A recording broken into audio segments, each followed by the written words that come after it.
Ruas jalan di kawasan Canggu, Bali longsor akibat hujan deras. Meski tidak ada korban jiwa, longsor menyebabkan kemacetan di area wisata tersebut. Hujan yang mengguyur Bali sejak 2 hari lalu memang menimbulkan banjir di beberapa titik dan juga longsor. Salah satunya terjadi di Jalan Subaksari di kawasan Canggu, seperti yang terlihat di belakang saya ini. Jalan beraspal yang memang tepat berada di samping sungai ini tidak mampu menahan debit air yang semakin tinggi akibat hujan deras. Nah, kawasan ini pun memang adalah kawasan yang kerap didatangi oleh wisatawan ya, karena banyak sekali restoran, hotel, dan juga wahana wisata yang berada di tempat ini.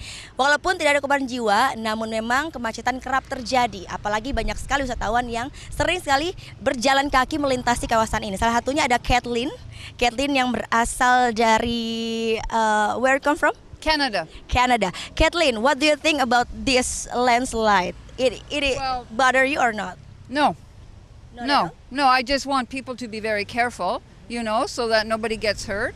So we just must keep away, walk further away, and with all the rain, then this is going to happen, it washes away, and with all the traffic, so it's okay. Yeah, just be careful.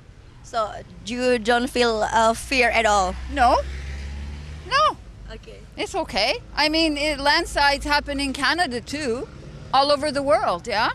So you just be careful. Okay, thank you so much, Kathleen. Be safe. Okay. Yes, you too. Okay. Iya, memang kejadian longsor ini terjadi sejak malam tadi dan juga saat ini sudah ada aparat polisi yang berjaga bersama dengan aparat dari desa. Mereka akan mengatasi kemacetan yang berada di kawasan ini dan juga hal ini pun sudah dilaporkan kepada beberapa pihak yang berwenang seperti Dinas PU Kabupaten Badung dan juga kepala lingkungan dari daerah atau desa setempat. Gita Natalia Andi Setiawan melaporkan untuk NET.